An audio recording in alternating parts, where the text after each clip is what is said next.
오늘 말씀 같이 한번 볼까요? 그 제목, 예수님이 이 땅에 오신 이후 두 번째인데 영혼과 현실을 이어주기 위해 같이 한번 읽어볼까요? 시작!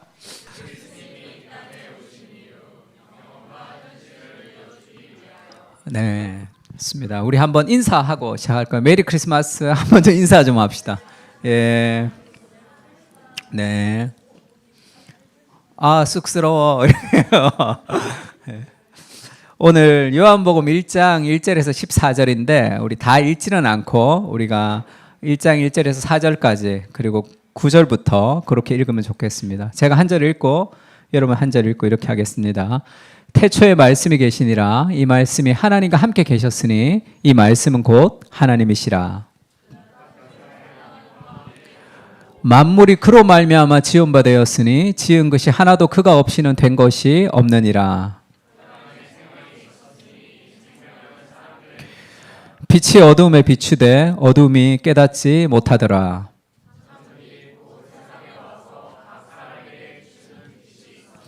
그가 세상에 계셨으며 세상은 그로 말미암아 지은 바 되었으되 세상이 그를 알지 못하였고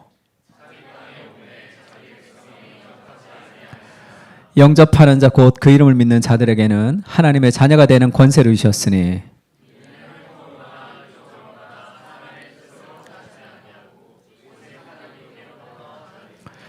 우리 14절 같이 읽을까요? 시작.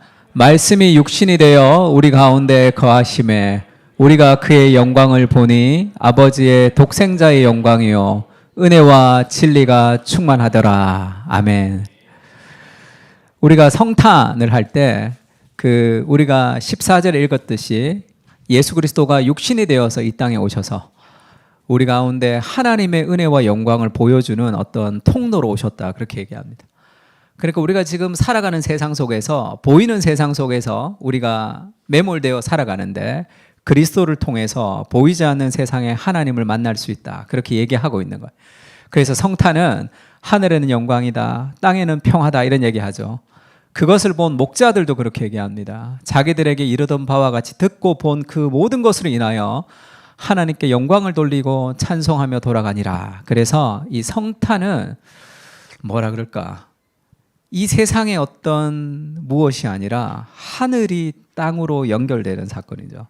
그래서 그리스도가 하늘과 땅이 떨어져 있었는데 하늘에서 그리스도가 오셔서 그리스도를 통해서 우리를 그 하늘을 보여주는 그런 동굴 속에 있다가 빛이 들어오는 것 같은 그런 사건이죠. 그래서 성탄은 경외가 있어야 됩니다. 우리 아까 우리 혜준 형제 소감문 할 때 자연을 보고 터져 나왔던 경탄이 있었다 이렇게 얘기하죠. 그런 경탄이 있는 그게 예배죠. 경외와 경탄이 있는 삶. 인생이 지루하고 재미없는 이유가 왜 그런지 아십니까?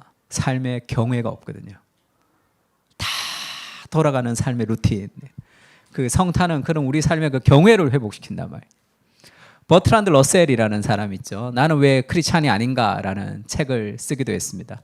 러셀이 무신론자의 어떤 대변자였기 때문에 이 버트란드 러셀에게 누가 물었어요. 혹시 죽어서 하나님 앞에 섰을 때 왜 하나님을 믿지 않았냐고 물으면 뭐라고 할 것입니까? 이렇게 물었어요. 러셀이 유명한 얘기를 하죠. 증거가 불충분해요. 이렇게 믿을 만한 증거가 불충분해요. 이렇게 얘기합니다. 근데 이 믿을 만한 증거가 불충분하다는 것은 굉장히 솔직한 답변이죠. 두 가지를 좀 생각해 볼 필요가 있는데 유신론, 하나님을 믿는 것은 믿음입니다. 믿음. 그러니까 모든 사람의 어떤 세계관에는 믿음이 깔려 있어요. 하나님이 계신 것을 증명할 수는 없습니다. 신이 있다는 것은 증명할 수 있겠지만 그것이 기독교의 하나님이라는 증명은 논리를 넘어서는 믿음입니다.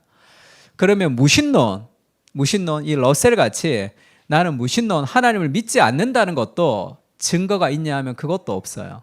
그러면 러셀에게 그러면 무신론, 그러면 신이 없다는 증거가 있습니까? 하면 그것도 증거가 불충분한 거예요. 신이 없다는 것도 사실 믿음입니다. 그러니까 유신론을 믿는 것은 믿음이고 이 무신론, 신을 믿지 않는 것은 믿음이 아니다라고 생각하는데 그렇지가 않고 둘 다 믿음이에요. 모든 삶의 세계관에는 그 믿음이 깔려 있습니다. 이게 무슨 믿음이 있는 거죠? 과학주의라는 뭔가 눈에 보이는 검증 가능한 것만 진리다라는 믿음을 가지고 있는 거예요, 사실. 그 믿음의 잣대로 보는 거죠. 그러면 어떻게 되냐면 뭔가 사람이 지적인 것 같지만 경외가 없는 삶을 살아갈 수 있습니다. 아주 무미건조한 삶을 살아갈 수밖에 없어요. 그것을 탈주술화라고 그러죠. 주술에서 벗어나는. 그러니까 이 매직에서 벗어나는 거죠. 마술에서 벗어나는 걸 탈주술화. 계몽주의 이후에 그걸 탈주술화라고 그러죠. 그래서 제가 사전을 찾아봤더니 탈주술화가 근대의 서양 사회가 미신적, 주술적 세계관에서 벗어나게 되는 일, 신은 죽었다라는 니체의 선언 이후에 종교론에서 벗어나 베버의 근대화론을 통하여 주장되었다. 그 프로테스탄티즘과 자본주의를 쓴 그 베버가 얘기했던 게 탈주술화죠. 우리는 이제 종교로부터 벗어났어. 주술에부터 벗어난 탈주술화. 이것이 인간의 계몽이죠. 과학이라는 것은 너무 중요한 하나님이 주신 선물이지만 과학주의가 되면 거기에 묶이는 거죠. 삶에 있어서. 그래서 이것은 좋은 면도 있습니다. 주술에서 벗어났으니까. 근데 신앙을 어떤 주술적으로 생각하는 거죠. 기독교의 신앙을. 제가 그 베트남에 갔을 때 이 그 그랩이라고 이렇게 신청을 하면 오는 그 차들이 있죠. 그 그랩을 타면 뭐 여러 군데를 다 갈 수 있습니다. 근데 제가 그 설교하는 거랑 그 숙소랑 좀 떨어져 있었어요. 떨어져 있었는데 한 차로 한 5분 정도 걸렸습니다. 근데 그 내가 뭐 아침에 설교하러 가고 점심에 가고 저녁에 가고 3번 가니까 그때마다 교회 집사님이 나를 태우러 오는 게 직장을 다니시는 분이 태우러 오는 게 미안해서 제가 그랩을 타고 가겠습니다 해서 하루에 3번씩 그랩을 타고 왔다 갔다 했어요. 근데 신기한 게 거기를 타면 온갖 부적과 그런 그 뭐라 그럴까요? 동상 같은 게 차에 꽉 있습니다. 그 내가 이게 뭐냐 그러면 이제 자기를 보호하는 거죠. 약간 뭔가 이 미신 같은 그런 생각을 하고 있죠. 제가 아는 어떤 분도 인도네시아에 가서 이 그 택시를 탔는데 어떤 언덕에 올라갈 때 거기 귀신이 있다고 믿는 거예요. 언덕에 올라가면 귀신이 있어서 잘못하면 엔진이 꺼진다는 거예요. 거기서 그 귀신이 있어서. 근데 이 사람이 봤더니 기아를 이 3단 기아를 하고 그 높은 데로 올라가니까 꺼지는 거예요. 거기 좋은 차는 안 꺼지는데 안 좋은 차는 꺼지는 거죠. 그럼 꺼질 때 이 사람들이 뭐라고 생각하냐면 귀신이 있다고 생각하는 게 원시 종교죠. 주술적인 종교. 그래서 이 과학주의는 탈계몽, 이 주술로부터 벗어났다는 거죠. 그래서 이 도킨스나 이런 사람들이 얘기했던 그런 지성인들은 신앙을 가질 수 없다. 지적 살인을 감당하지 않고는 우리가 신앙을 가질 수 없다. 이렇게 얘기하는 것이 왜 그런 얘기를 하는지는 이해가 됩니다. 근데 기독교라는 신앙을 이 주술과 연결시키는 거죠. 그리고 한때 갈릴레오 같은 사람들이 이제 과학을 주장했을 때 교회가 조금 더 다른 주장을 했기 때문에 그런 오류를 들어서 함께 이제 생각하는 경향이 있습니다. 그러니까 뭔가 신비와 경외가 사라진 이 물질주의만 남는 세상 속에서 살아가는 그런 세상을 살아가는 거죠. 근데 그렇지가 않고 원시 종교가 주술이라면 탈주술화, 이 과학주의가 이쪽 끝에 있다면 우리는 원시 종교가 아니라 기독교의 하나님은 인격입니다. 인격적인 하나님을 우리가 믿는 거죠. 그것은 주술과는 완전히 다른 그 하나님의 인격을 우리가 성경을 통해서 신앙을 통해서 말씀을 통해서 경험하게 되는 거죠. 그러면 이것도 아니고 이것도 아닌 그 인격적인 하나님을 경험할 때 생기는 어떤 경외가 있습니다. 세상을 바라보는 어떤 감탄. 세상 속에는 어두운 현실 속에 있지만 하나님의 영광으로 가득 차 있는 그 눈이 열리는 거죠. 왜냐하면 이 현실과 함께 있는 하나님이 계시니까. 내가 사망의 음침한 골짜기를 가지만 두려워하지 않는 이유는 주께서 나와 함께 하심이라. 그 하나님의 인격을 경험할 때 우리가 보는 세상은 달라집니다. 그 눈을 좀 회복해야 되는 거죠. 그래서 오늘날의 신앙은 기독교에 있지만 약간 저쪽으로 치우친 경향이 있기도 하고, 그 다음에 또 이쪽으로 치우친 경향이 있기도 합니다. 막 성경 공부 열심히 하고 이런 사람들은 좀 이렇게 추구되는 경향이 있죠. 나니아 연대기에 보면 유스터스가 나와요. 유스터스. 거기에 이 별, 자기가 별이었다가 은퇴한 별이 나와요. 나 별이었는데 지금 은퇴했어, 이렇게. 그러니까 막 별에 대해서 얘기하다가 유스터스가 그렇게 말합니다. 우리 세계에서 별은 뭐냐면, 우리 세계에서 별은 활활 타고 있는 거대한 가스덩어리라고 생각하는 거죠. 별을, 미신적인 신앙은 별을 아주 신비하게 합니다. 달나라에서 토끼가 지금 방아 찍고 있다고 생각하는 경향이 있고, 그 다음에 탈주술화로 가진 과학적인 세계관 안에서는 저거는 지름이 몇이고 지구가 어떻게 돌고 그렇게만 보는 거죠. 근데 별은 그냥 거대한 가스덩어리라고 생각하면 얼마나 삭막해, 삶이. 그때 이 C.S. 루이스가 이 나니아 연대기를 빌어서 그렇게 얘기해요. C.S. 루이스가 얘기했던 나니아 연대기에는 그 당시에 유행했던 과학주의, 탈주술화를 비판하는 거죠. 나니아의 세상에 가니까 다 겨울이야. 모든 것이 다 겨울이죠. 그것은 이 신비와 신앙을 잘라내 버렸단 말이에요. 그때 그 별, 은퇴했던 별이 그렇게 얘기합니다. 거대한 가스덩어리다, 이렇게 얘기하니까, 얘야, 사실 너희 세계에서도 별이란 그런 것이 아니다. 다만 그것으로 만들어졌을 뿐이다, 이렇게 얘기하죠. 별이 거대한 가스덩어리로 만들어졌다고 해도 그것이 무엇을 가지고 만들었냐가 그것의 의미를 결정하는 것이 아니죠. 인간은 단백질로 만들어졌습니다. 그럼 인간이라는 것은 단백질이야, 그렇게 얘기하면 그것은 맞는 진리죠. 과학적으로는 맞습니다. 그러나 인간은 단백질 그 이상으로 지어진 신비의 존재가 있단 말이에요. 그 영역으로는 이해할 수 없는 뭐가 있는 거죠. 그러니까 별은 가스덩어리야, 이렇게 신비를 축소하는 세상 속에서 살아가고 있죠. 그러면 삶이 무미건조해져요. 늘 뺑뺑 돌아가는, 여기서 뭐 먹을까, 뭐 할까, 그렇게만 살아가는 세상으로 우리가 이렇게 매몰될 수 있습니다. 기독교 강요에서 켈빈이 그렇게 얘기하죠. 인간 안에는, 같이 한번 읽어볼까요? 시작.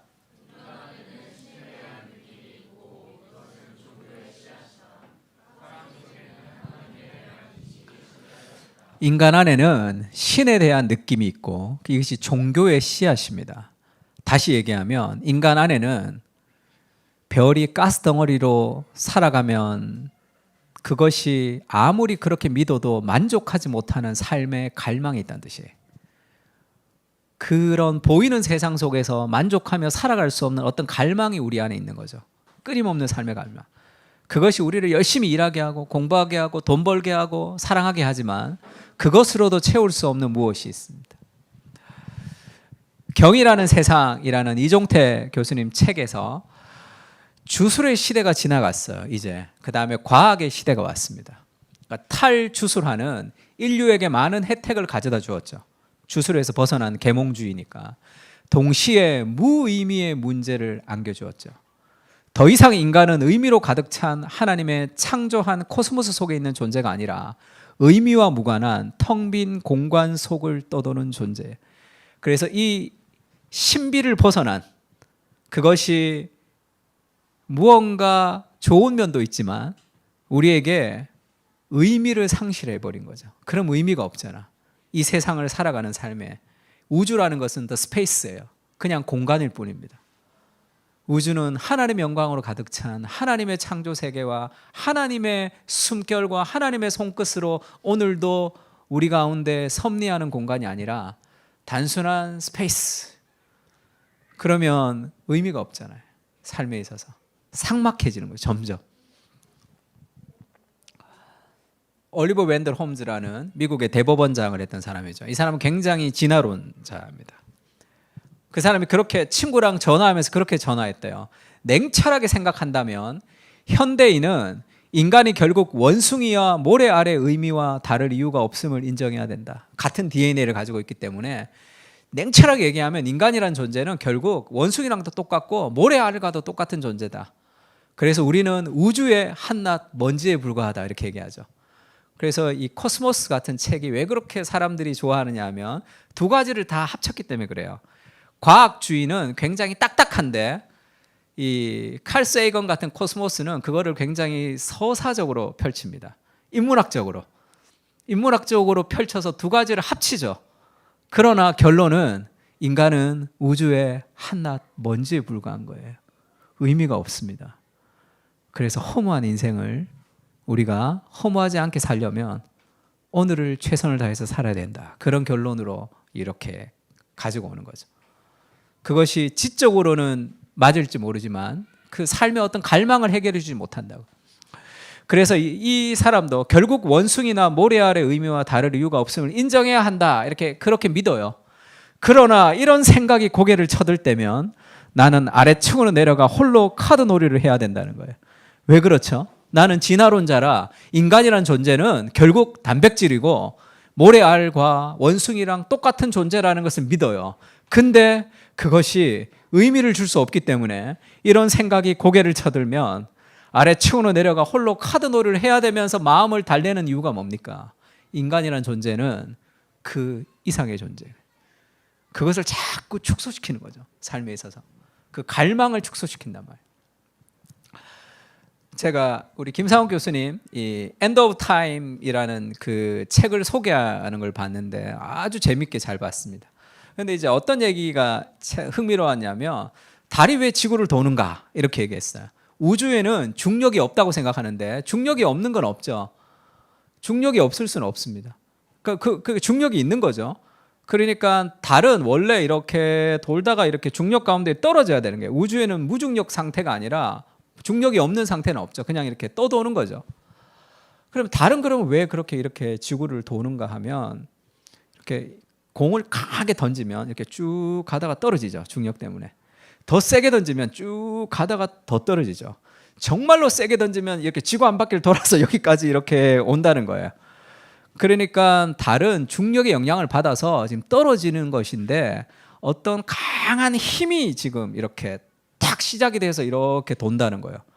원래는 중력이 떨어져야 되는데 어떤 힘이 있다는 거죠. 그럼 그 힘은 어디서 왔을까? 그 힘이 우주 어디에서는 없으니까. 그러니까 결국 소행성의 충돌, 지구가 빵 어딘가 충돌했을 것이다 라는 추정이죠. 그래서 그 충돌로 시작된 그 속도를 가지고 지금 이렇게 돌고 있다라고 봅니다. 달이 지구를 돈다는 것이 중력이 있다는 것은 과학적이지만 소행성으로부터 떨어져 나왔을 것이다라는 것은 믿음이에요. 그거는 과학적이지가 않습니다.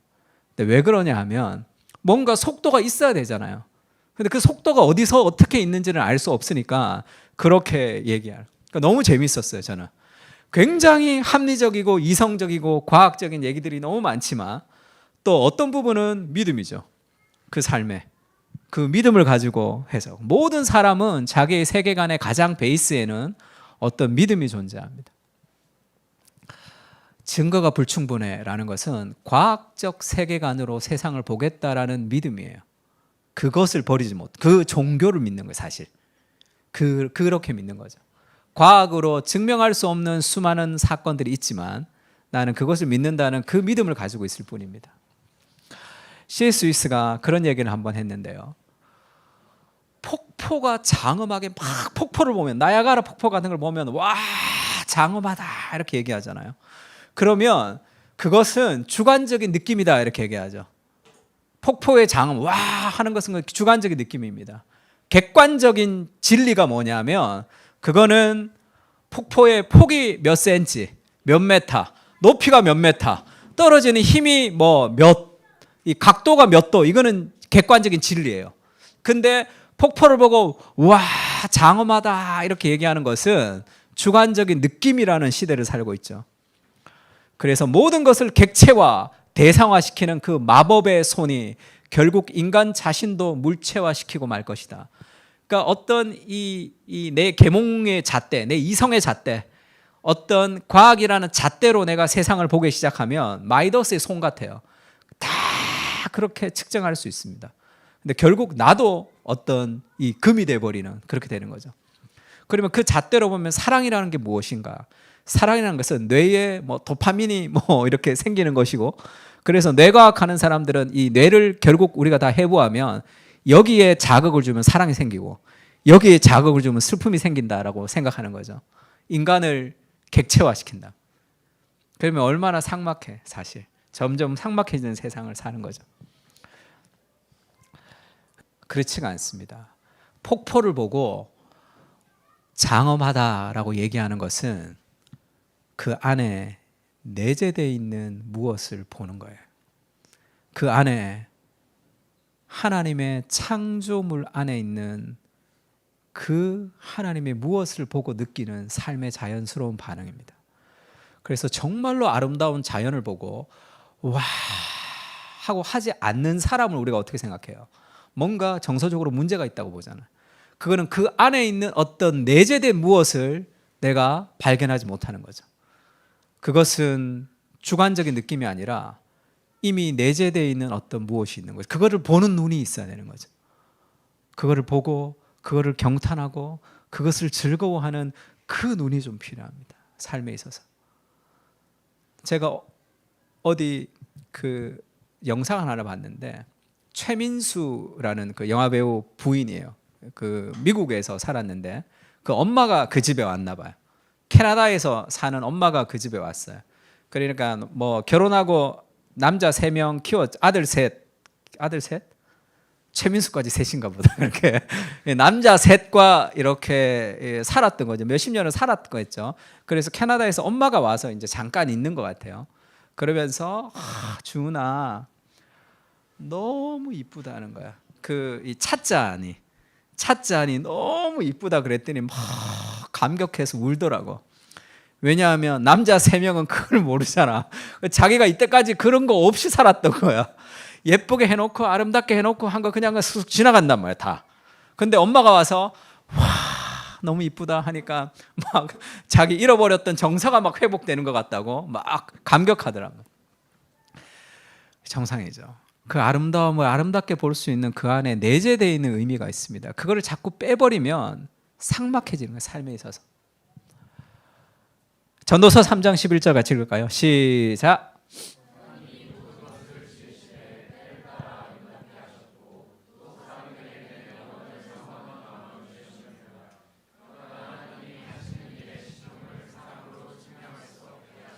사람 안에는 영원을 사모하는 마음이 있습니다. 그래서 영원하지 않는 것들로 채울 수 없는 삶의 갈망이 있어요. 아무리 잘라내어도 해결할 수 없는 삶의 무엇이 있습니다. 그것을 하나님 우리에게 심어주신 거죠. 그것을 찾지 못해 방황하고 있는 사람들에게 성탄은 그것이 무엇인지를 알려주는 거죠. 그리스도를 통해서 우리는 내 안에 있는 갈망의 영원한 것인 것을 만납니다. 그 하나님을 만나서 누리는 그 삶의 풍성함을 누리는 거죠.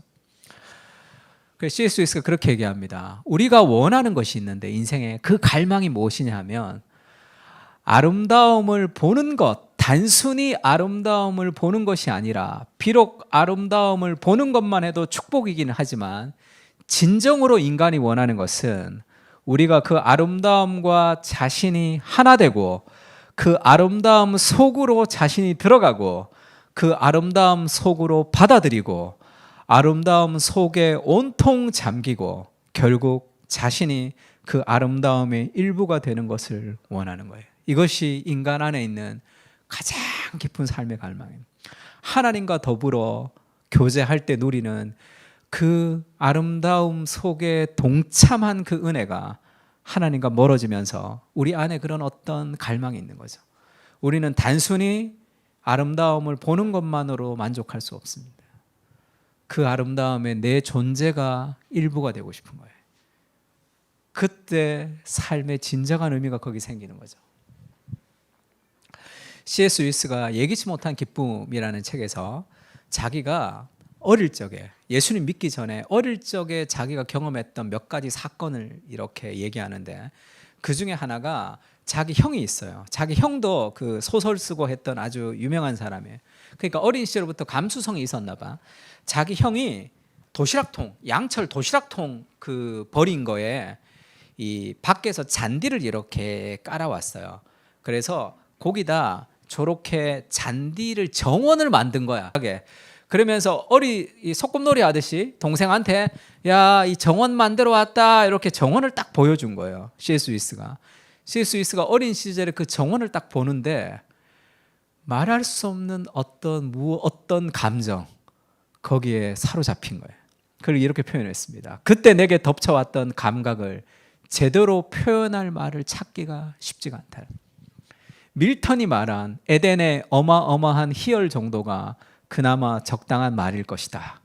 물론 그건 어떤 갈망에 따르는 감각이었다. 그러나 대체 무엇을 향한 갈망이었단 말인가? 무엇을 향한 갈망인지 깨닫기도 전에 그 갈망 자체는 홀연히 사라져버렸다. 세상은 다시 평범한 곳으로 돌아갔다. 그때 그 어린 시절에 그걸 딱 볼 때 자기의 마음속에 어떤 갈망이 생겼다는 거예요. 그걸 나중에 예수님을 믿고 나서 그렇게 얘기합니다. 자기는 하나님과 멀어진 그 영원한 무엇을 갈망하고 있었는데 그 정원이 잠시 보여준 거죠. 그 천국을 잠시 보여준 거. 그리고 나서 내가 뭘 갈망했는지도 모르는데 사라져버리고 다시 현실로 돌아온 거예요. 삶에 있어서. 그런 경험한 적 없습니까? 저는 어릴 적에 그런 생각 많이 했어요. 나는 누구지? 화장실에 가서 초등학교 들어가기 전에 나는 누구지? 계속 얘기하다가 나는 왜 나지? 이런 얘기를 계속 질문을 던지는 거예요. 나는 왜 나지? 나는 왜 나지? 왜 나라는 것은 왜 없어지지 않는 나지? 이렇게 던지면 이 고상섭이라는 나와 내가 객체화돼요. 질문을 던지는 내가. 그러면 내가 누구지? 난 뭐지? 이런 무서움이 확 밀려온다고는. 내가 실체가 없는 거예요. 왜 나는 나지라니까. 나라는 것은 왜 나지? 나는 왜 나를 생각해야 되지? 그러다가 나라는 게 객체화되면 이렇게 존재가 없어지는 것 같지. 오 하다가 순간 돌아오면 아 우리 엄마 있지, 우리 아빠 있지, 우리 누나 있지 이러면서 안정감을 찾는. 그러다가 이종환의 뉴스 그 밤을 잊은 당신에겐가 하는 그거를 봤는데 거기에 누가 나왔는데 자기는 전생에 이 타조였던 사람이었다 이렇게 얘기하는 어떤 점장이 같은 사람이 나왔어요. 그걸 또 믿고 싶은 거야. 아 전생이 있나 보다. 나 전생에 내가 무엇이었나 보다. 그래서 그런 생각이 막 있는 거죠. 그거는 지금 생각하면 이 땅의 현실의 그 무엇으로 만족할 수 없는 내 안에 어떤 갈망이 있는 거죠. C.S. 루이스는 그것을 조이라고 표현했습니다. 조이가 막 기쁨이 아니라 갈망이에요. 세상의 무엇으로도 채울 수 없는 갈망. 그것은 내가 아름다움에 동참하고 싶다는 그런 갈망입니다. 어떤 충족되지 못한 갈망. 그런데 다른 어떤 충족보다도 더 갈망의 대상이 되는 갈망이에요. 한마디로 얘기하면 초월에 대한 갈망입니다. 이 땅의 무엇으로 만족할 수 없는 우리는 영원을 사모하는 삶의 초월, 그 하나님을 경험하고 싶은 삶의 갈망이 우리에게 있는 거죠. 그래서 예수님이 이 땅에 내려오신 거죠. 그리스도를 통해서 우리는 그 하나님을 경험할 수 있어요. 초월이 현실이 되고 영원히 시간 속으로 들어오고 하나님이 사람이 되어서 우리에게 진정한 삶의 갈망이 무엇인지를 보여주는 그 어떤 출발점을 예수님이 이 땅에서 우리에게 보여주고 있습니다. 지금 여기 있는 게 존 로스라는 사람이 처음 번역했던 우리나라의 첫 번째 번역했던 그런 말이에요. 요한 복음인데 요한 니테 1장이에요. 처음에 도가 이스 되도가 이렇게 무슨 말인지 모를 정도로 이렇게 그 첫 한글 번역 성경입니다. 근데 처음에 도가 이스 되도가는 뭔지를 모르겠지만 태초에 말씀이 계시니라 할 때 이 말씀을 태초에 처음에 도가 있었다 이렇게 번역했어요. 도. 왜 도라고 번역했냐면 옛날 성경에는 태초에 도가 있었다 이렇게 번역했습니다. 근데 그렇게 번역하면 이상하죠. 도를 아십니까 같잖아. 그래서 말씀으로 바꿨는데 여기 말씀이라는 단어는 로고스예요. 로고스. 그러니까 그냥 직역하면 말이 맞습니다. 말하는 게 맞고 말씀이 맞아요. 로고스가. 근데 이때 로고스는 그냥 말이 아니라 쉽게 얘기하면 헬라 철학자들이 추구했던 절대 궁극적 진리죠. 그거를 아르케라고도 얘기하죠. 태초에 가장 처음에 뭐가 있었냐? 어떤 진리가 있었는데 인간이 철학자들이 그토록 찾고 싶어하는 삶의 궁극적 무엇, 그것을 로고스라고 얘기합니다. 요한이 그렇게 얘기하는 거죠. 태초에 너희가 진정으로 찾는 인생의 진정한 갈망을 해결해 줄 수 있는 그 무엇이 있다. 그거를 사람들은 깨달음이라고 생각해요. 그래서 도노 돈수냐, 도노 점수냐, 이것도 어떤 깨달음을 통해서 어떤 궁극에 도달하고 싶어 하는 거죠. 그것이 어떤 깨달음도 아니고 어떤 물질도 아니다. 그것은 한 인격이죠.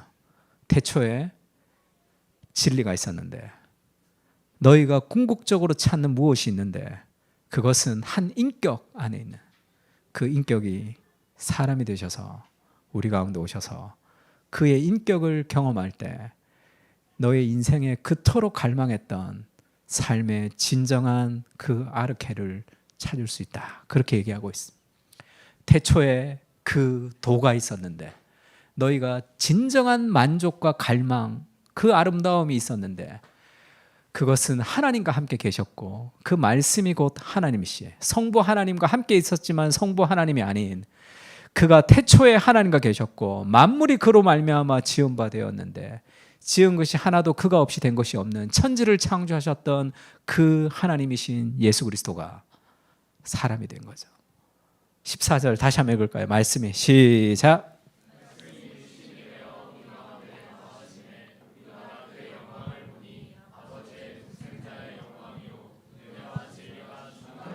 그 말씀이 육신이 되어서 우리 가운데 거하셔서 우리가 그 예수 그리스도를 통해서 진정한 궁극적 갈망을 해결할 그 아름다움을 우리가 경험할 수 있다. 우리가 갈 수 없기 때문에 그리스도가 이 땅에 오신 거죠. 영원히 시간 속으로 들어왔습니다. 초월이 현실로 들어온 거예요. 하나님이 사람이 되셔서 그 인격이신 그리스도를 통해서 우리는 신의 성품에 참여하는 진정한 하나님의 아름다움을 누리는 그 사람들로 우리를 초대하는 거죠. 그래서 천지 창조의 목적에는 그렇게 얘기했죠. 하나님이 천지를 창조하신 이유는 인간을 통해서 무언가를 얻고 싶은 것이 아니라 삼위일체의 그 아름다운 연합을 나누어 주기를 원하시는 거죠. 그래서 하나님이 그 아름다움에 우리를 초대하는 거죠. 우리를 동참시키십니다. 그것을 C.S. 루이스가 춤과 같다 이렇게 얘기했죠. 기독교의 하나님은 정적인 분이 아니라 생명이신데 드라마도 같고 불경한 표현이라고 말할지 모르겠지만 하나님은 춤과도 같은 분이시다. 하나님 춤추시는 분이시라는 거죠. 하나님이 춤추시는 분이라는 것은 서로가 자신을 내어주는 사랑 가운데 하나님이 연합하시기 때문입니다. 이 하나님이 주시는 이 연합의 아름다움을 나눠주기 위해서 하나님이 세상을 창조하셨죠. 타락해서 그 아름다움을 잃어버린 사람들에게 하나님이 다시 그 춤을 회복시키는 거죠. 그리스도를 통해서 우리를 삼위일체의 춤으로 초대합니다. 스포를 하나 하자면 제가 결혼식 할 때 성경책 한 권씩 선물하죠. 교회에서 성경책을 선물하면서 줄을 한 줄 쳐서 줍니다. 그래서 성경을 읽다가 찾으면 전화하라고. 결혼한 지 1년이 지났는데 전화 안 하면 성경 안 읽는 거죠. 누구는 일주일 만에 전화했어요. 도로록 이렇게 찾아가지고 어디를 줄 치냐 하면 여기를 줄 쳐줍니다. 요한복음을 줄 쳐주는데 같이 한번 읽을까요? 내가 시작.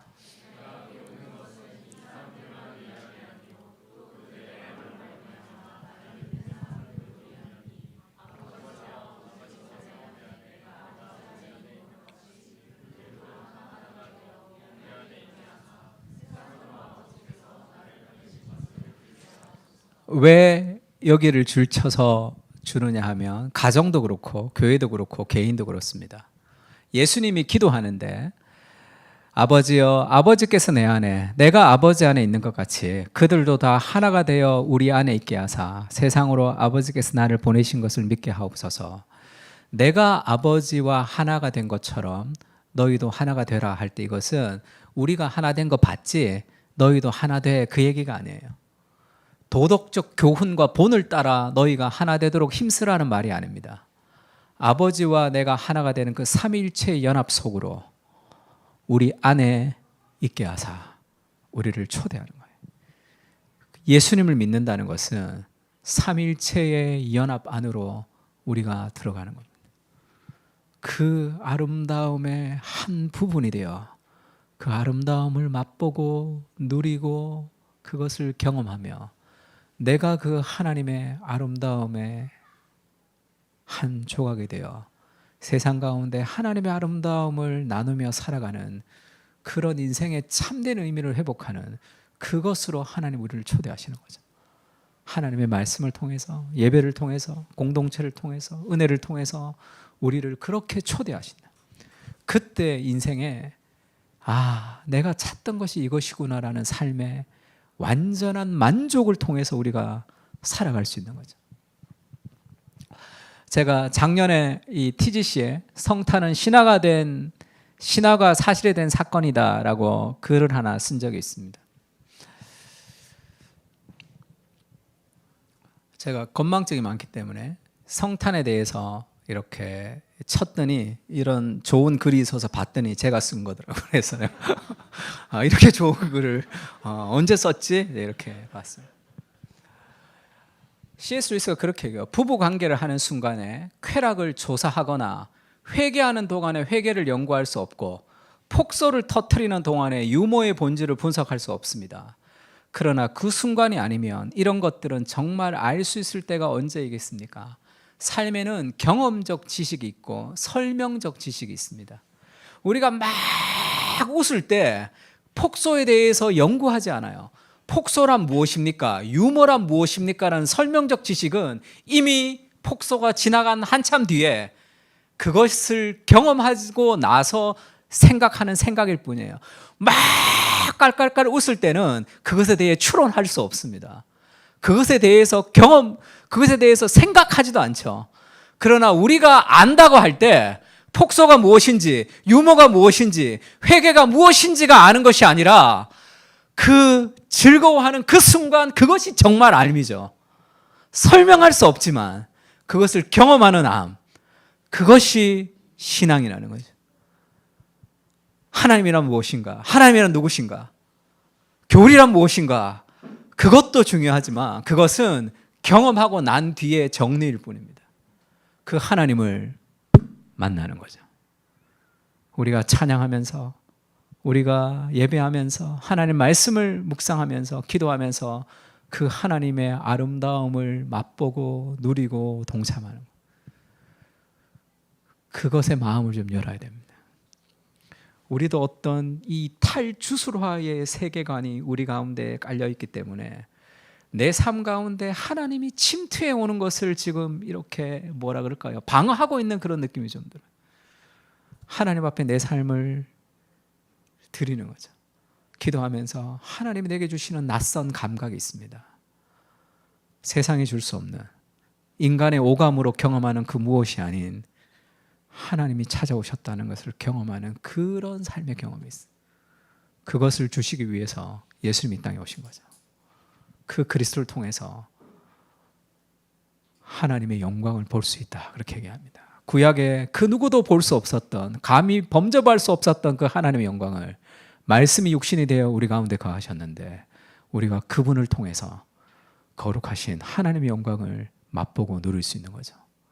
가득 채워진 그 은혜를 하나님 우리한테 주신다.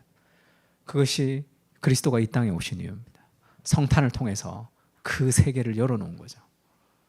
나냐의 옷장을 열면 또 다른 세상이 펼쳐지듯이 그 하나님의 아름다움으로 가득 차 있는 경이로운 세상을 우리에게 하나님 보여주십니다. 그거를 기억해야 돼요.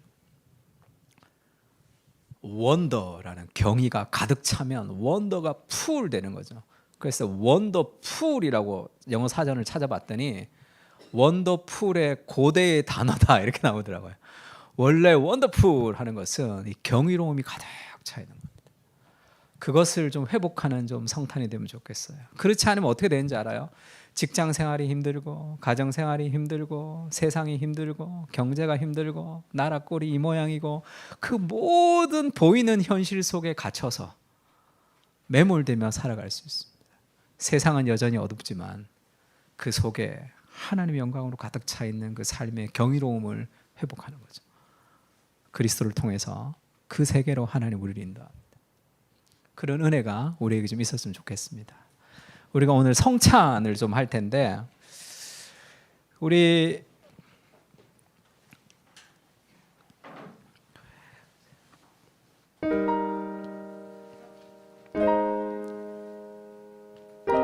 성찬에 우리가 공동체 고백을 하고 좀 성찬을 할 텐데, 우리가 아까 얘기했듯이 그 보이는 세상 속에서 우리가 답답한 하루를 살아갑니다. 오늘의 문화 내러티브를 극복하는 것은 동일한 세상이지만 경외의 눈을 회복하는 것이죠. 성탄이라는 것은 선육신은 바로 그 경외의 눈이 회복시켜주는 사건입니다.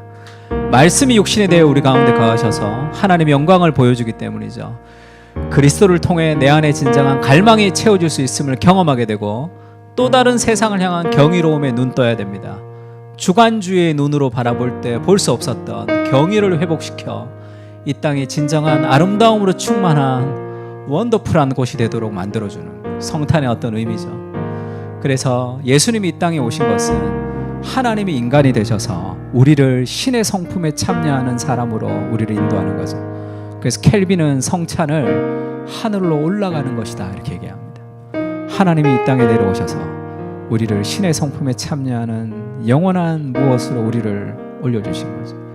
그리스도를 통해서 그 하늘의 영광을 가득 찬 존재라는 것을 다시 한번 확인하는, 같이 한번 공동체 고백 같이 한번 읽고 성찬을 좀 참여하겠습니다. 우리는 같이 읽을까요? 시작. 우리는 성부, 성자, 성령 하나님의 삼위일체 연합을 믿습니다. 우리로 그 연합에 동참시키고자 그리스도께서 몸을 찢어 우리에게 주시고 피를 흘려 우리의 영혼을 깨끗하게 대속해 주신 것을 믿습니다. 지금 그리스도의 몸과 피를 기념하며 우리도 그리스도와 연합함으로 삼위일체 하나님의 교제와 풍성한 은혜를 나누려고 합니다. 삼위일체 하나님의 온전한 연합이 그리스도와 교회의 연합이 되게 하시고 우리 공동체 한 사람 한 사람이 그 거룩한 연합 안에서 하나됨을 누리게 하여 주시옵소서. 이제는 우리 주 예수 그리스도의 은혜와 하나님 아버지의 무한하신 사랑과 성령님의 교통하시는 은사가 하늘의 영광을 버리고 이 땅에 내려오셔서 초월의 현실로 영원의 시간 속으로 말씀이 육신이 되어서 우리 가운데 거하여서 우리로 우리 안에 진정한 갈망이 무엇인지를 깨닫게 하며 그 갈망을 이루는 천국의 물방울을 주시고 하나님의 나라를 꿈꾸며 이 땅을 살아가게 하는 그 하나님의 은혜와 그 아름다움을 맛보고 누리고 동참하기로 다짐하고 돌아가는 사랑하는 그 사랑교회 교인들과 하나님의 백성들 머리 위에 이제로부터 영원까지 함께 계실지어다. 아멘.